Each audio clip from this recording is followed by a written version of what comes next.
Harp, যার full meaning হলো the high frequency activities auroral research programme. দাজ্জালের এই আবহাওয়া নিয়ন্ত্রণকারী হার্পের ব্যাপারে জানবেন, আর এই ওয়েপনের মাধ্যমে কিভাবে তা নিয়ন্ত্রণ করা যায় এবং এ নিয়ে ঘটনা ও কনস্পিরেসি থিওরি জানব। তবে প্রকাশ্যে যেভাবে হার্প নিয়ে কাজ করা হয় এবং তার প্রকাশ্য অ্যাবিলিটির ব্যাপারে আসুন কথা বলা যাক। হার্প এভাবে ইউজ হয়, যেমন ধরেন একটি ম্যাগনিফাইং গ্লাসের মাধ্যমে তা সূর্যের তাপের সাহায্যে আলোকরশ্মির শক্তিকে আয়তনে ছোট এবং শক্তিশালী করে। তেমনি হার্প থেকে পাঠানো ফ্রিকোয়েন্সি বায়ুমণ্ডলের একটি স্তর আয়নোস্ফিয়ার সেখানে হিট করে এবং তা 2 থেকে 10 mAh হয়ে থাকে। এজন্য বাতাসের ইলেকট্রন আলাদা হয়ে যায় এবং এতে পজিটিভ এবং নেগেটিভ চার্জ হয়, যাকে আয়ন বলা হয়, এবং কৃত্রিম এই রেডিও ওয়েভের মাধ্যমে হার্প ব্যালেন্সের জন্য করে থাকে। আর এক্সাক্ট এরকম করাই হার্পের মূল উদ্দেশ্য। তবে এটা কি আসলেও সত্যি? এটা কতটুকু মানা যায়? আর তাদের বলা এই হেরফেরের প্রভাব কতটা ভয়াবহ তা কেউই বলতে পারছে না, আর এর সরাসরি প্রভাবও জানা যায় না। মূলত 1999 সালে আমেরিকান নৌবাহিনী এবং বিমান বাহিনী হার্প নিয়ে গবেষণা করে এবং এরাও এদের সাথে যুক্ত। It says HARP is merely being used to study the physical and electrical properties and behavior of the ionosphere for both civilian public আছে যারা নিজেদেরকে বেশি বাস্তববাদী ভাবতে গিয়ে লাফালাফি করে ও বিবেকহীন হয়ে যায়, তো তাদের কথা বাদ দেই। আমাদের কাছে এসব ব্যাপার কাকতালীয় নয়। নিশ্চয়ই হার্প নিয়ে কিছু একটা গোপন করা হচ্ছে, বা বলা যায় এর রিয়েল অ্যাবিলিটির ব্যাপারে মাস্ট গোপন রয়েছে।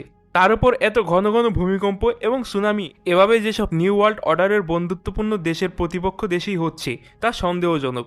তো এটি নিশ্চয়ই কোনো কাকতালীয় ব্যাপার নয়, আর এসব প্রতিবেদন এভাবেই তৈরি হয়নি। আর নিকোল টেসলাও এরকম ভাইব্রেশন এবং ফ্রিকোয়েন্সি প্রজেক্ট নিয়ে সারা জীবন কাজ করেছে এবং এগুলোর প্রভাবের ব্যাপারে মানুষের ধারণা দিয়েছে। আর হার্পও হয়তো এ পথেই আছে। তারা হার্পের অ্যাবিলিটির ব্যাপারে যেগুলো বর্ণনা করেছে এবং দেখাচ্ছে তা কি আসলেই সত্য, এবং হার্পের এইসব অ্যাবিলিটি এ পর্যন্ত কি সীমাবদ্ধ? কারণ দুনিয়াতে কি হচ্ছে তা কেউই বলতে পারে না। এবং 2010 সালে হাইতিতে ভূমিকম্পর পরেই ভেনিজুয়েলার প্রেসিডেন্ট অভিযোগ করে আমেরিকা হাইতিতে এই ভূমিকম্প পরীক্ষা চালিয়েছেন। আর 2011 সালে জাপানের সুনামির পর রাশিয়া ও ইউএসের উপর আঙুল তুলে।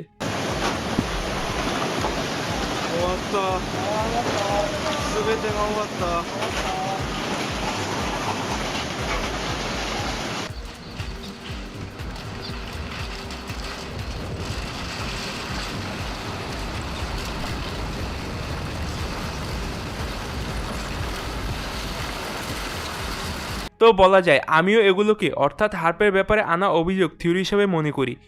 কিন্তু ঠান্ডা মাথায় একটু চিন্তা করুন, আমরা কি আদতে হার্পের রিয়েল অ্যাবিলিটির ব্যাপারে জানি? কারণ এটি টপ সিক্রেট।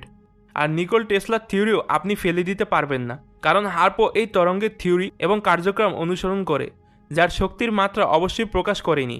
তো এই ছিল আজকের ভিডিও, এবং আমার এই চ্যানেলে আমি spirituality, conspiracy theory, occult, ancient বিষয় সমস্ত, অপবিজ্ঞান এবং বিভিন্ন ইউনিক টপিক নিয়ে আলোচনা করি।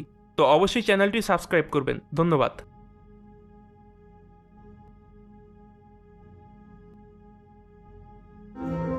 Thank you.